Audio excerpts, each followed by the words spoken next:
Ever stood in the kitchen, staring at a shiny new cooktop on the shelf, wondering if it'll actually fit the way you work or just become another piece of metal gathering grease? It's that moment when you realize you could be tossing money into a gadget that looks good on paper but doesn't play nice with your workflow. Link is in the description if you want to check the product details on Amazon.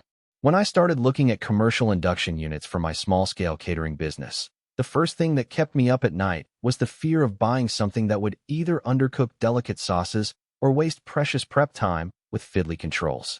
Induction, by nature, promises instant heat and precise temperature changes. But those promises only hold up if the surface is big enough for the pans you already own and if the controls don't turn cooking into a math problem. The Waring commercial induction cooktop, with its 11 by 11-inch ceramic glass surface and 12 preset temperature levels, seemed to sit right in the sweet spot between restaurant-grade power and countertop practicality. Let's talk about who actually benefits from that size. If you run a kitchen that relies on a mix of 10-inch sauté pans, a few medium stock pots, and the occasional 12-inch skillet, you'll find the cooking zone generous enough to handle 2 pans side by side without crowding. A friend of mine who runs a food truck kitchen told me that on his old coil burner, he constantly had to juggle pans, moving them back and forth because the burners were too small. Switching to a single induction surface like this one let him keep his prep flow linear: one pan on the left for a reduction sauce, another on the right for a quick sear without the heat lag you get from electric coils. If your operation uses a lot of larger woks or commercial braising pans that exceed the 11-inch dimension, you'll hit the wall quickly. In that case, a bigger, multi-zone induction system would be a smarter spend. The stainless steel frame and the thick ceramic glass aren't just for looks. They actually hold up to the constant steam and splatter that a busy kitchen throws at them.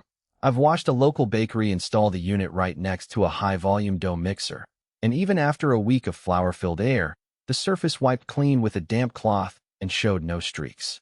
The real win, however, comes from the small object and empty pan detection safety feature. In a frantic rush, it's easy to leave a pan empty while the power stays on, which can cause the coil to overheat. This model shuts off the heating element within seconds of detecting an empty zone, saving you from a potential burn hazard and prolonging the life of the glass. For a home chef who occasionally experiments with induction, that safety net is a nice peace-of-mind bonus. But it truly shines in a professional setting where multiple cooks might be flipping between stations.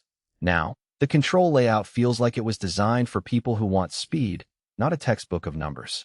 The Easy Touch panel slides through 12 temperature steps ranging from a gentle 140°F for melting chocolate up to a blistering 500°F for a quick sear. In practice, I've seen a line cook set the unit to 350°F for a pan-roasted chicken thigh, then bump it up a notch after a minute to finish the skin. The temperature response is almost instantaneous, no waiting for a coil to warm up, so you can adjust on the fly without losing momentum. The 10-hour countdown timers are another practical touch. A sous chef can set a timer for a slow-cooked sauce and walk away, confident that the unit will shut off exactly when the timer expires, preventing accidental overreduction. The only downside is that the panel doesn't show a digital readout of the exact temperature, just a light-up bar.